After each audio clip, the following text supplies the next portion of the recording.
I do not like this movie. मैं इस movie को पसंद नहीं करता हूँ, ठीक है। She does not like, she does not like either. इस सेंटेंस को देखिए और करेक्ट करने की कोशिश कीजिए प्लीज। आइए देखिए, आपको पता चला इधर की जगह नीचे डाल दें, मतलब यहाँ काट कर नीचे डाल दें। आप बताइए।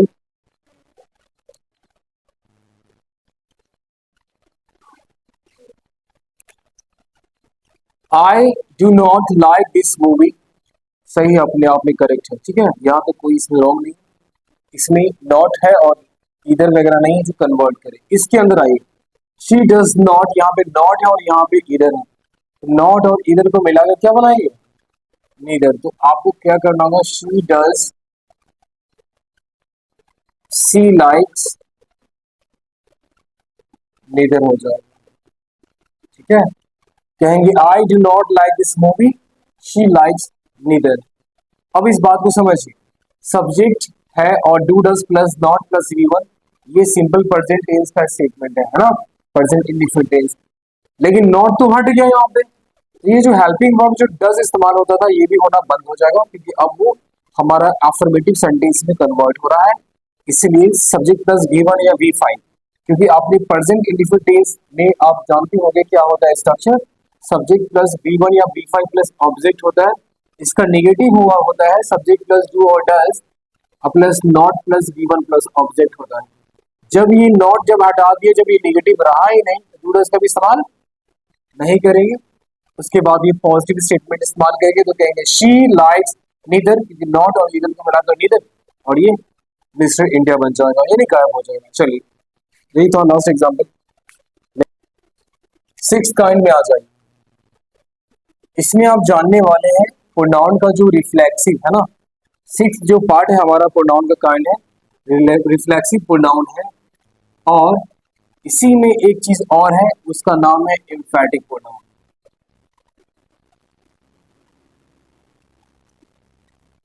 Reflexive pronoun and एम्फैटिक pronoun. चलिए यहां देखिए, इन दोनों के अंदर आपको क्या मिलेगा देखने को, तो आपको मिलेगा योर सेल्फ,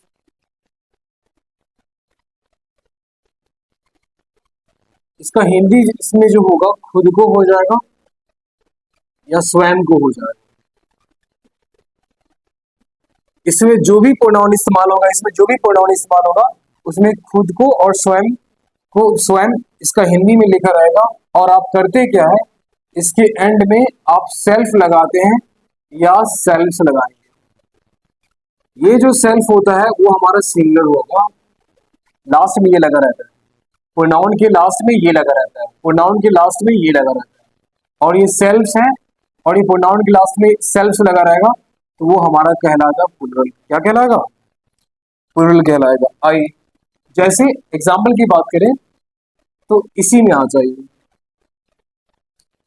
इसमें योर है, इसमें योर हमारा है ना, योर सेल्फ लगा हुआ है और इसी में बनता है योर सेल्फ, योर सेल्फ भी बनता है ना।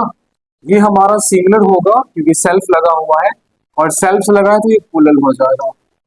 उसके बाद ये आवर सेल्फ होगा, आवर सेल्फ हो जाएगा।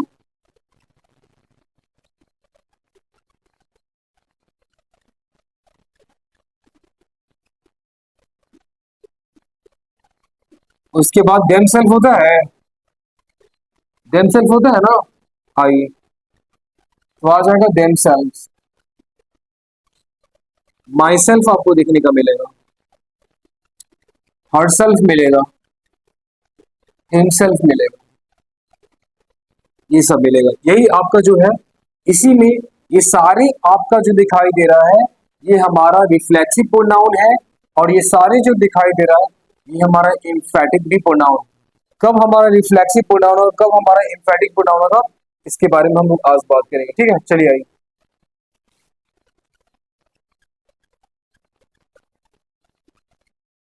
आइए अब हम जो बात करते हैं उसका नाम है रिफ्लेक्शन।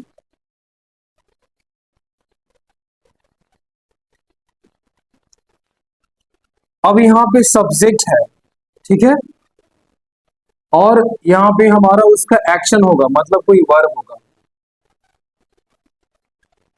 तो सब्जेक्ट जो एक्शन करेगा उसका प्रभाव वापस सब्जेक्ट पे पड़ेगा, है ना। जो सब्जेक्ट एक्शन करेगा उसका प्रभाव वापस खुद सब्जेक्ट पे पड़ेगा। एग्जाम्पल क्या होगा, मैं कहूंगा आई हर्ट माई सेल्फ, मैं चोट पहुंचाता हूं, किसको, खुद को। तो यहां पे जो माई सेल्फ है ना, हो जाएगा रिफ्लेक्सिव प्रोनाउन। अगर मैंने कहा I killed a tiger myself, मैंने खुद एक टाइगर को मार दिया, तो यहां मारने का काम किसको हो रहा है, टाइगर को हो रहा है। मैं खुद मार रहा हूं, टाइगर को मार रहा हूं। इसका मतलब इसका इस मारने का जो प्रभाव है, जो एक्शन है किलिंग करने का, क्या खुद को कर रहे हैं, नहीं ना, वो सामने वाले ऑब्जेक्ट पे कर रहे हैं, टाइगर पे कर रहे हैं। इसलिए वहां पे माई सेल्फ हो जाएगा एम्फेटिक प्रोनाउन। आई बात समझ में। मैं कहता हूं आई किल माई सेल्फ, मैं अपने आप को खत्म करता हूं। तो चलो मैं काम कर रहा हूं, मैं एक्शन कर रहा हूं, क्या करने का, किल करने का, लेकिन उसका प्रभाव खुद भी पड़ रहा है। तो यहाँ का माई सेल्फ रिफ्लेक्सिव हो जाएगा। अगर आप कहेंगे I kill the tiger myself, मैंने खुद टाइगर को मारा है, इसका मतलब यहाँ पे एक्शन का प्रभाव टाइगर पे हो रहा है, इसीलिए यहाँ का माई सेल्फ एम्फेटिक हो जाएगा। समझ में आया। चलिए इसे 2 मिनट देखिए और इसे नोट डाउन कीजिए फास्ट, उसके बाद हम आगे बताएंगे। चलिए एक बात बताइए आप लोग, क्या कोई भी सेंटेंस योर सेल्फ से स्टार्ट होता है क्या, हमेशा एंड में रखते हैं हम लोग, हमेशा लास्ट में रखते हैं, सुनिएगा ध्यान से। तो ये इसका स्टार्टिंग इस रिफ्लेक्सिव प्रोनाउन से आप स्टार्टिंग कभी नहीं करते, इस बात को याद रखना। मतलब रिफ्लेक्सिव प्रोनाउन से वाक्य शुरू नहीं होता, है ना, रिफ्लेक्सिव प्रोनाउन से वाक्य शुरू नहीं होता। चलिए अब आइए चीज और देखिए, ये जो आपको यहाँ दिखाई दे रहा है ये क्या है जी, मैंने क्या बना दिया,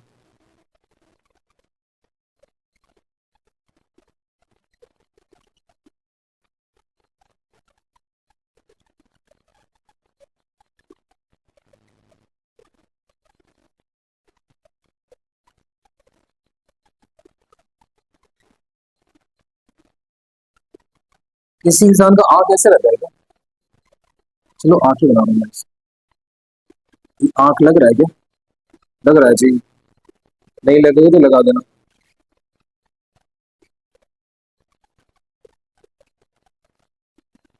चलो मैं आंख बना दूंगा। आइए इस सब्जेक्ट का देखिएगा, लिखने पे ध्यान मत दीजिए प्लीज। इसी सब्जेक्ट को हम लोग कहते हैं डूअर। डूअर का मतलब होता है जो सब्जेक्ट करने वाला होता है, सब्जेक्ट वही ना होता है जो करता होता है, जो वर्क करता है, ठीक है। तो सब्जेक्ट को ही डूअर बोलते हैं।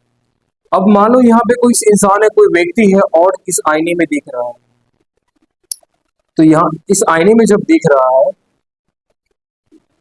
इसका मतलब क्या होगा, ये हमारा डूअर है, डूअर एक्शन कर रहा है, और एक्शन करने के बाद इसका रिफ्लेक्शन इसके पास खुद आ रहा है ना, इसका रिफ्लेक्शन खुद आ रहा है। इसका मतलब जो ये एक्शन करेगा it bounces back to the doer, bounces back to the doer, मतलब जो डूअर है, जो करने वाला है, वो एक्शन उसी पे दोहराए, तब जाकर के हमारा क्या होता है, ये रिफ्लेक्सिव प्रोनाउन होता है। आई बात समझ में। अब रिफ्लेक्सिव प्रोनाउन से कभी वाक्य शुरू नहीं होता है, और दूसरी पॉइंट क्या है, ये हमेशा ऑब्जेक्टिव केस में हम लोग यूज करते हैं। ऑब्जेक्टिव केस की बात करें तो एज अ ऑब्जेक्ट के फॉर्म में। आई बात समझ में, कोई दिक्कत। अब यहां देखिए, अगर मैं कहता हूं एग्जाम्पल के लिए आई किल्ड अ टाइगर, अगर मैं कहता हूं आई किल्ड माई सेल्फ, आइए इस सेंटेंस को समझ। आप कहोगे सर इस सेंटेंस का डूअर है, ये डूअर का ये वर्ब है, अब वर्ब यानी एक्शन हो रहा है, तो ये हमारा जो अ टाइगर है ऑब्जेक्टिव केस में के लिए वर्ब के बाद जो आता है ऑब्जेक्टिव केस में आता है, और ये टाइगर जो है हमारा इसमें व्हाट का आंसर और whom का आंसर दे रहा है। ठीक है, तो आपने नाउन में पढ़ा था कि जो व्हाट और whom का आंसर देता है वही तो नाउन होता है ना। और वर्ब के बाद जो इस्तेमाल होता है ऑब्जेक्टिव केस में वो नाउन होता है।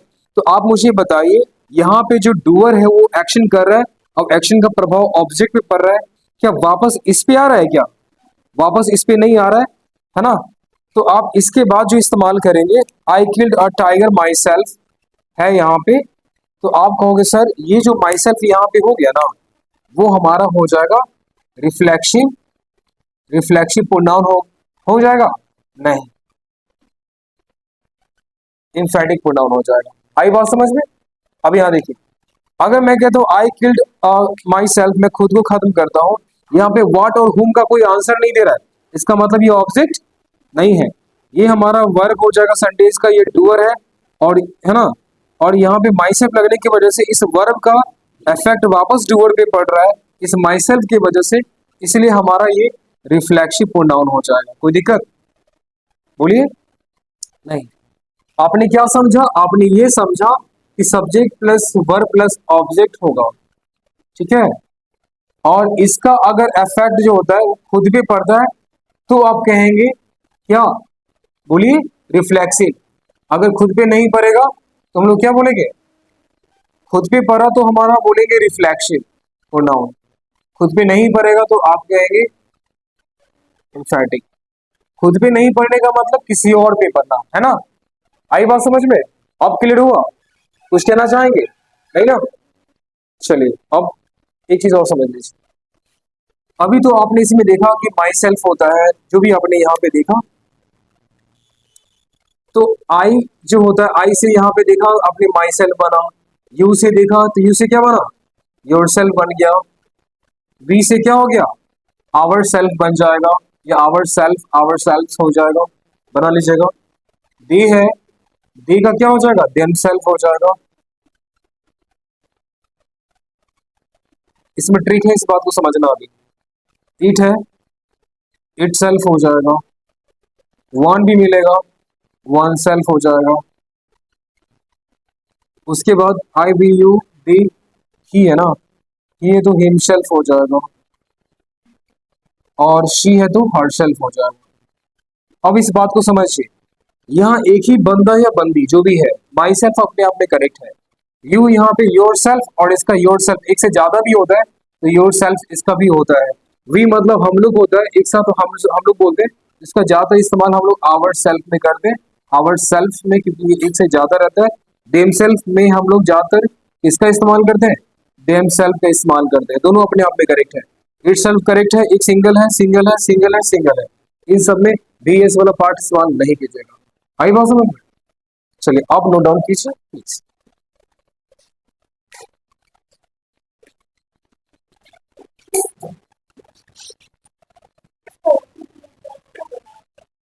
आपको समझाने के लिए, वो आईने में देख रहा है और वो खुद को देख रहा है, मतलब जो एक्शन करेगा वापस बेचारे उल्टा इस पे पड़ रहा है, तो it bounces back to the doer, समझाने के।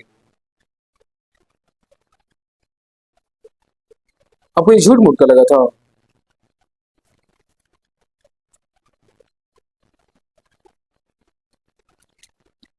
यहाँ देखिए, तुम्हें दिखाई दे रहा है? सॉरी, ये कौन है? ये इससे ये बनाते हैं, ये है मंजोलिका। खैर छोड़ो। अब ये क्या है ना कि मान लेते है ना, आपका क्या करना होता है कि जब भी आप ना इंट्रोड्यूस करते हैं, मतलब इंट्रोडक्शन, जब भी आप इंट्रोडक्शन करते हैं, इंट्रोडक्शन देते हैं, तो आप किसका इस्तेमाल करते हैं? रिफ्लेक्सिव प्रोनाउन का। आई बात समझ में? जैसे इंट्रोडक्शन देते वक्त आप यूज करते हैं रिफ्लेक्सिव प्रोनाउन का। जैसे अगर मैं कहता हूं आपको इंट्रोड्यूस योर सेल्फ, क्या कहता हूं मैं? इंट्रोड्यूस योर सेल्फ, इसका मतलब ये हुआ खुद को आप परिचय दो, है ना। किसी और को परिचय देने के लिए बोल रहे हो नहीं ना, खुद को। और ये जो सेंटेंस कहोगे सर ये तो वर्ब है, हमारा तो वर्ब यहाँ पे इस्तेमाल हुआ है और ये हमारा प्रोनाउन है ना, ये हमारा प्रोनाउन है। तो ये वर्ब के बाद आपने प्रोनाउन इस्तेमाल करा है, इस बात को समझिए। तो ऐसा सेंटेंस कभी होता है क्या? ऑफ कोर्स होता है। ऐसा सेंटेंस किसमें होता है? तो कहोगे सर इंपरेटिव सेंटेंस एक है ना, इंपरेटिव सेंटेंस होता है और इंपरेटिव सेंटेंस में आपको लिखना होता है वर्ब वन प्लस ऑब्जेक्ट, यही तो इसका स्ट्रक्चर होता है ना। कम हियर, यहाँ आओ, गो देयर, वहां जाओ, है ना। लेकिन यहाँ पे एक बात हमेशा याद रखना, यू जो होता है मिस्टर इंडिया बना रहता है ना, यू जो रहता है मिस्टर इंडिया बना रहता है। यू यहाँ पे जो है अंडरस्टूड है, अंडरस्टूड का मतलब समझा जाता है ना। जैसे मैं कहता हूं कम हियर, यहाँ आओ, इसका मतलब यू कम हियर, यहाँ पे यू अंडरस्टूड है, राइट। मैं कहूंगा don't talk in the classroom, इसका मतलब यू अंडरस्टूड है, you don't talk in the classroom. तो हमेशा याद रखिएगा इंपरेटिव सेंटेंस में सब्जेक्ट नहीं होता है, वह वन प्लस ऑब्जेक्ट होता है, और आप यू हमेशा इसमें क्या होता है, अंडरस्टूड होता है। कोई दिक्कत? इसका मतलब इसमें जो होता है यू अंडरस्टूड होगा, और इसमें जो होता है और सब्जेक्ट इसमें हम लोग नहीं लिखते हैं, हाँ, सब्जेक्ट रिटन इसमें नहीं होता है। सब्जेक्ट मतलब स्टार्टिंग वाला सब्जेक्ट ही तो है। यहाँ देखिए, ये हमारा डूअर होता है, ये हमारा सब्जेक्ट होता है, ये हमारा नहीं लिखा रहता है, ये जो हमारा नहीं लिखा रहता है। अब आइए प्लीज, इसका मतलब क्या हुआ, एक बात और आप समझिए। इससे पहले जो मैंने आपको बताया था, रिफ्लेक्सिव प्रोनाउन जो होता है, रिफ्लेक्सिव प्रोनाउन हम सब्जेक्ट के फॉर्म में नहीं लिखते, ऑब्जेक्ट में लिखते हैं। कहाँ लिखते हैं? मतलब इन सबको स्टार्टिंग में नहीं लिखेंगे। अब ये नहीं कहा कि ये शुरुआत इससे नहीं करेंगे। जब शुरुआत इससे नहीं करेंगे, शुरुआत होता है सब्जेक्टिव केस से, जब इसे शुरुआत नहीं करेंगे मतलब ये सब्जेक्टिव केस नहीं। आई बात समझ? चलिए आगे बढ़िए। तो अगर मान लेते हैं अरे कोई यहाँ पे है, जो भी है, अगर मैं कहूंगा यहाँ पे एक लड़की है, चलो ये अपने आप को बताती है मंजोलिका। मंजोलिका जानते हैं क्या होता है जी? कौन है ये मंजोलिका? फीमेल चुड़ैल है नहीं? ओके, चलो ये कह रही है इसका दांत थोड़ा सा ऐसे निकाल देता हूँ, ठीक है, मंजोलिका लगना भी चाहिए, राइट। अब यहाँ पे मंजोलिका है, राइट, और कहती है आमो Manjolika, sorry sorry, myself is Manjolika, right. तो माई सेल्फ इज मंजोलिका यहाँ पे आपको देखने को मिल रहा है। तो आप मुझे बताइए, माई सेल्फ ये तो हमारा सब्जेक्टिव केस हो गया, ये हमारा लिंकिंग वर्ब हो गया, और यहाँ पे ना ये सब्जेक्ट कॉम्प्लीमेंट बोलो या इंफॉर्मेशन दे रहा है सब्जेक्ट का, तो ये हमारा ये हो गया, सब्जेक्ट का इंफॉर्मेशन दे रहा है। क्या माई सेल्फ को शुरू में लिखेंगे? नहीं, अभी तो मैंने बताया माई सेल्फ को शुरू में स्टार्टिंग में तो लिखेंगे नहीं, क्योंकि ये तो हमारा ऑब्जेक्टिव केस में होता है। कभी भी हम लोग रिफ्लेक्सिव प्रोनाउन से सेंटेंस की शुरुआत नहीं करते, तो माई सेल्फ अपने आप में लिखना गलत हो जाएगा। माई सेल्फ किससे बना हुआ है? तो कहोगे सर माई सेल्फ तो आई से बना हुआ है, तो आई लगा करके इस हटा दो, क्योंकि आई के साथ एम इस्तेमाल होगा, और उसके बाद आप ये लिखेंगे I am Manjulika. Clear? Clear हो गया ना जी? अब कोई डाउट इसमें? देखो कभी सेल्फ वाला ना टेंशन मत लेना, myself, yourself, ourself, क्योंकि इसमें दो कंडीशन थे, रिफ्लेक्सिव और इन्फेटिक, और ये पूरा भी फिनिश हुआ नहीं, अभी तो स्टार्ट ही हुआ।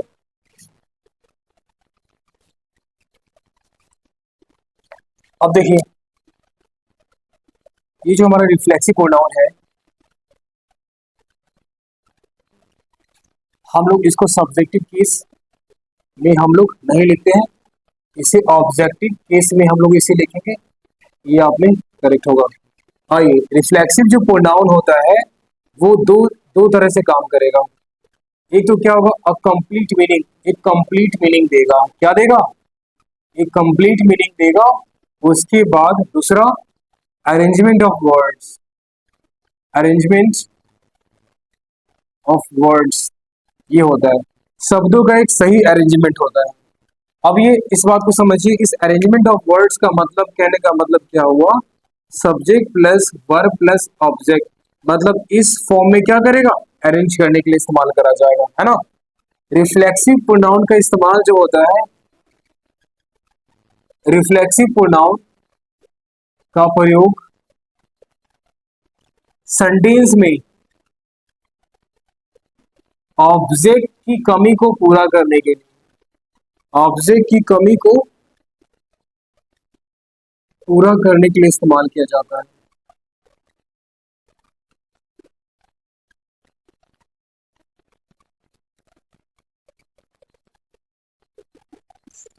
चलिए आगे डन करते हैं। आइए, ऑब्जेक्ट हमारा यही ना होता है जो व्हाट का और होम का आंसर देगा, ठीक है, इस बात को याद रखिएगा। अगला रन करते हैं प्लीज। तो अगर मैं कहता हूं आई किल्ड, आई किल्ड, है ना, आई किल्ड के बाद मैं यहाँ रुक गया। अब कहोगे सर आपने आई किल्ड के बाद यहाँ रुक गए हैं तो मैंने मार दिया, ये सेंटेंस अधूरा है ना, कंप्लीट मीनिंग नहीं दे रहा है, किसको मारा है ना, पता नहीं चल रहा है। तो अगर कोई ऑब्जेक्ट नहीं रहेगा, ऑब्जेक्ट जब यहाँ पे आपका ऑब्जेक्ट जो है नहीं रहेगा ना, तो इस ऑब्जेक्ट को कमी को पूरा करने के लिए आप ना आई से बना करके माई सेल्फ लगा देंगे। मतलब क्या हुआ, अगर कोई इंसान आई किल्ड बोल रहा है मतलब आई किल्ड माई सेल्फ, ठीक है। आप माई सेल्फ लगा सही करोगे क्या,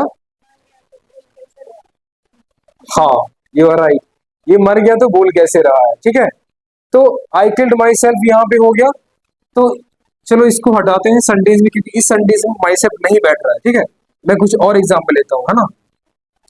अगर मैंने कहा, अगर मैं कहूंगा आई इंट्रोड्यूस्ड, मैंने इंट्रोड्यूस करा, ऑब्जेक्ट यहाँ है ही नहीं, ऑब्जेक्ट यहाँ नहीं है, तो आप क्या करोगे, यहाँ पे तो ऑब्जेक्ट नहीं, तो अपने मन से यहाँ पे आई के बदले आप क्या करोगे, माइसेल्फ लगा लेंगे, तो ये अपने आप पे करेक्ट स्टेटमेंट होगा। तो आपको कहाँ कहीं कहीं कहीं भी अगर आई इंट्रोड्यूस या कुछ रहता है और ऑब्जेक्ट नहीं रहेगा, तो ऑब्जेक्ट को कमी को पूरा करने के लिए आप ही रिफ्लेक्सिव प्रोनाउन लगा लेंगे, अपने मन से लगा लेंगे, ठीक है। अगर मैं कहता हूं आई इंट्रोड्यूस गीता, मैंने गीता को इंट्रोड्यूस करा, मैंने गीता को इंट्रोड्यूस करा, तो मैंने गीता को इंट्रोड्यूस करा, तो आप मुझे बताइए इसके अंदर ऑब्जेक्ट है, ये हमारा वर्ब है और वर्ब के बाद ये ऑब्जेक्ट इस्तेमाल हुआ है। तो कहोगे सर यहाँ पे तो ऑब्जेक्ट है, यहाँ पे आपका ये डूअर है, उसके बाद वर्ब है, उसके बाद ऑब्जेक्ट है, तो यहाँ तो ऑब्जेक्ट है, तो यहाँ पे आई इंट्रोड्यूस गीता, तो यहाँ पे माई सेल्फ लगाने की आवश्यकता नहीं, मत लगाइएगा, ठीक है। मैं रिफ्लेक्सिव प्रोनाउन की बात कर रहा हूं, तो ये इस्तेमाल करेंगे। चलिए, अगर मैंने कहा एक चीज और, आई आई हेल्प यस्टरडे, तो ये हमारा डूअर हो जाएगा, ये हमारा वर्ब हो जाएगा, और यस्टरडे क्या है, सोचिए। आप क्लास किए हैं स्टार्टिंग वाला यूट्यूब से, एक दो क्लास, तीन क्लास, कुछ भी, एक भी क्लास, मॉर्निंग नंबर वन वाली, आई हेल्प यस्टरडे, मैंने क्या किया, मदद किया कल, मैंने कल मदद किया। तो यहाँ पे कब का आंसर दे रहा है, किसका आंसर दे रहा है, कब का आंसर दे रहा है, वेन का आंसर दे रहा है। और जब वेन का आंसर देता है तो अपने आप में क्या होता है, एडवर्ब होता है, क्या होता है, एडवर्ब, समझते हैं ना क्या होता है, जो वर्ब को क्वालिफाई करे, तो ये हमारा एडवर्ब है। आई बात समझ में, ऑब्जेक्ट नहीं है, ऑब्जेक्ट मत समझना कि आप ऑब्जेक्ट इसे मान करके आप इसमें नाउन प्रोनाउन समझेंगे, ऐसा मत करना। अगर मैंने इसी बात को, अगर मैं यहाँ पे इसी बात को अगर नोट डाउन करता हूं, आई हेल्प, है ना, I help her, I help Raman yesterday, तो अब मुझे बताइए आई हेल्प रमन यस्टरडे, मैंने यानी हमारा डूअर है, और हेल्प किया मतलब वर्ब है, किसका हेल्प किया, ऑब्जेक्टिव, किस ऑब्जेक्ट का, किस ऑब्जेक्ट कौन है, रमन है, मैंने रमन को हेल्प किया, कब, कल किया, तो ये हमारा विन का आंसर दे रहा है, तो इसलिए हमारा ये एडवर्ब है। अब ज्यादा देख लो यहाँ पे मैजिक, आई हेल्प यस्टरडे, यहाँ कोई ऑब्जेक्ट है नहीं है ना, तो आप क्या करेंगे, आप क्या करेंगे, इस आई के बदले यहाँ पे माई सेल्फ लगा दीजिए, अब ये अपने आप में करेक्ट स्टेटमेंट है, I help myself yesterday. आई बात समझ में, ऐसे लिखा रहेगा तो अब वो रॉन्ग हो जाएगा, इसलिए माई सेल्फ लगाना होगा। यहाँ पे आई हेल्प रमन है, ऑब्जेक्ट है, ऑब्जेक्ट लगा हुआ है, तो यहाँ पे अगर आप सोचोगे माई सेल्फ लगा दें तो आप में गलत है, आपको इसमें सेल्फ वेल्फ नहीं लगा। चलो जल्दी से नोट डाउन कर, आगे बढ़ेंगे।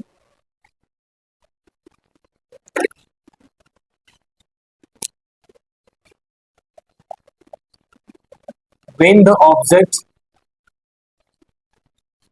is missing after these verbs,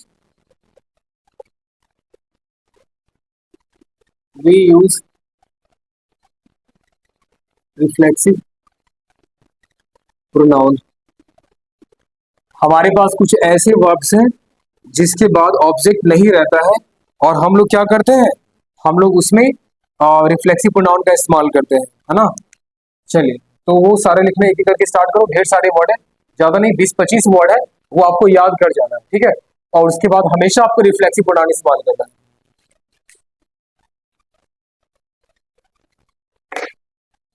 देखिए, एक्सप्रेस, इंट्रोड्यूस, किल।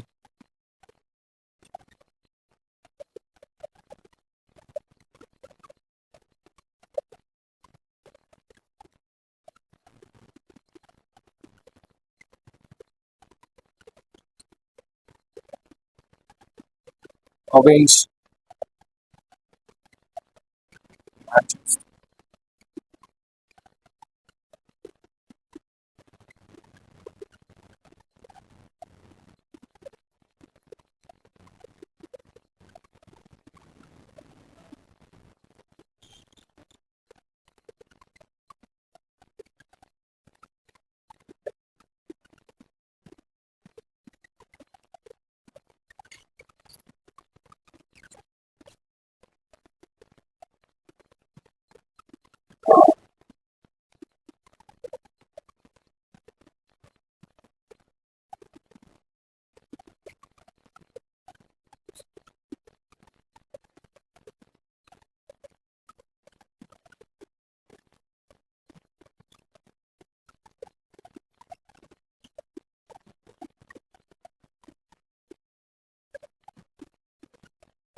हाँ एक दो और है स्पेशल कंडीशन में, दो। अडेप्ट, ADAPT, अडेप्ट, अडेप्ट से बना अडेप्टेशन।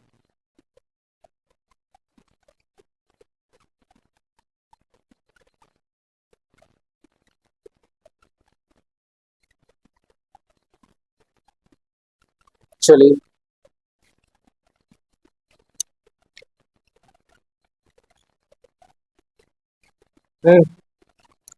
एडजस्ट के बाद हम लोग इस्तेमाल करेंगे रेसिप्रोकल प्रोनाउन। उसके बाद टू, इससे हमेशा इसके साथ टू लगता है। अडेप्ट के बाद भी लगता है रेसिप्रोकल प्रोनाउन और इसके बाद हमेशा टू का यूज होता है, ठीक है।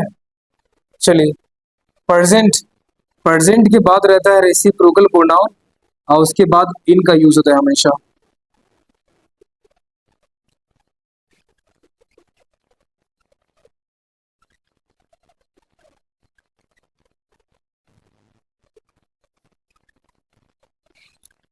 एक्वेट के बाद रहता है रेसिप्रोकल प्रोनाउन, उसके बाद ऑफ का यूज होगा। अब्सेंट के बाद रहेगा रेसिप्रोकल प्रोनाउन, उसके बाद हमेशा फ्रॉम का यूज होगा, है ना। और क्या बचा, और कुछ तो नहीं है। रेड, रेड कहाँ है, रेड, रेड के बाद रहेगा रेसिप्रोकल प्रोनाउन, उसके बाद हमेशा ऑफ का इस्तेमाल होगा। अवेल के बाद क्या, रिजाइन के बाद हमेशा टू का यूज होता है, रिजाइन के बाद हमेशा टू का इस्तेमाल करेंगे। रेसिप्रोकल प्रोनाउन और उसके बाद आप टू का इस्तेमाल कीजिएगा। अवेल के बाद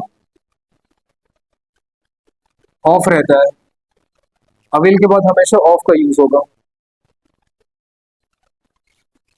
मतलब रेसिप्रोकल प्रोनाउन और ये लगा लीजिएगा, उसके बाद ऑफ का इस्तेमाल होगा, avail my self of something, है ना। चलिए,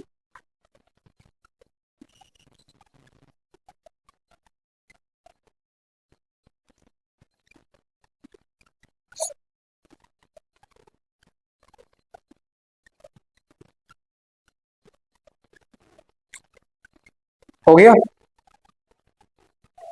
और जो भी ब्लैक कलर का जो आपको दिख रहा होगा, जो भी इंपॉर्टेंट है इसके अंदर, तो एडजस्ट के बाद अगर रेसिप्रोकल प्रोनाउन इस्तेमाल होता है, सॉरी रिफ्लेक्सिव प्रोनाउन होता है, तो इस टू का लगाना मत भूलिए, ठीक है, वरना हो जाएगा गड़बड़। ये प्रीपोजिशन फिक्स्ड है इसके साथ, इसलिए मैं इसमें डाल दिया हूँ।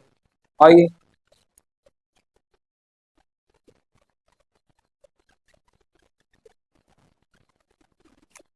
अब इस बात को समझिए। तो हमारे पास एक वर्ड है, एक पहले वर्ड है हमारा एक्विट। एक्विट का मतलब होता है लगाना, या आप इसे अर्जी लगाना भी बोल सकते हैं,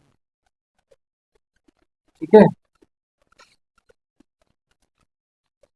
आइए नेक्स्ट, उसके बाद होगा अच्छे से पेश आना। अच्छे से पेश आना, तो हमारे पास कितना, एक्विट का दो मतलब है, हमारे पास एक्विट का दो मतलब है, एक होता है अर्जी लगाना, एक होता है अच्छे से पेश होना। तो इसमें क्या होगा, जब ये रहेगा ना अर्जी लगाना, तो रेसिप्रोकल प्रोनाउन का इसमें इस्तेमाल मत कीजिएगा। अगर इसका मीनिंग अच्छे से पेश आना रहेगा, तो रेसिप्रोकल प्रोनाउन, सॉरी रेसिप्रोकल बोलो, रिफ्लेक्सिव प्रोनाउन का इस्तेमाल कीजिएगा। आई बात समझ में, रिफ्लेक्सिव प्रोनाउन का यूज इसमें करना है अगर इसका मतलब अच्छे से पेश आना है तो। और इस इक्विट का मतलब अगर आप सेंटेंस में अर्जी लगाना इस्तेमाल कर रहे हैं, तो आप इसमें रिफ्लेक्सिव प्रोनाउन का इस्तेमाल नहीं करेंगे। चलिए, सेकंड वर्ड हमारे पास है अप्लाई। नेक्स्ट वर्ड है हमारे पास अप्लाई। अप्लाई का मतलब दो मतलब होता है, ठीक है। अप्लाई का मतलब क्या होता है, अप्लाई का मतलब हो जाएगा लगाना, बोल सकते हैं, ठीक है।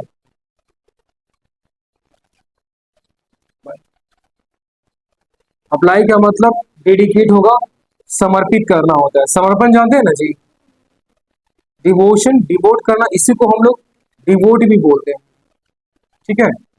अब ऐसा रहेगा इसमें, तो dedicated to, dedicated myself, devote myself, मतलब अप्लाई के पास दो मीनिंग रहेगा। कुछ गड़बड़ कर रहे हैं, अप्लाई का मतलब इसमें होता है किसी को अप्लाई करना, लगाना, तो इसमें होगा ना जी। अरे यार, इसमें होता है बरी करना, किसी को आजादी करना, बरी करना होगा। एक्विट है, अप्लाई नहीं। एक्विट का मतलब बरी करना होगा, क्या नहीं, अर्जी लगाना अप्लाई का होगा। इसके साथ आरपी इस्तेमाल नहीं करेंगे, इसके पास, इसके साथ हम लोग आरपी यूज कर लेंगे। एक्विट का मतलब किसी को होता है दोष से आजाद कर देना, मुक्त करना होता है।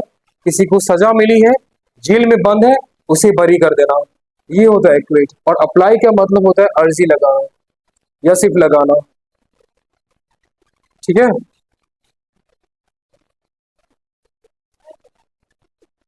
नहीं, बस इतना ही लास्ट है,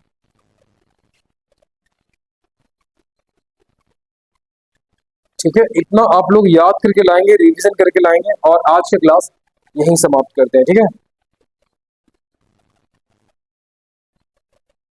कोई दिक्कत? सुनो, एक्विट वाला जो पार्ट है, बरी करना मतलब आजाद करना, दोषारोप, है ना, क्या बोलते हैं, दोषारोपण से मुक्त करना है, ठीक है। और अप्लाई का मतलब लगाना।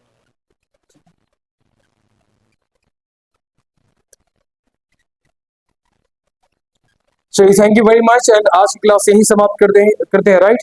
और मिलते हैं छोटे से ब्रेक के बाद, तब तक के लिए टाटा और बाय बाय।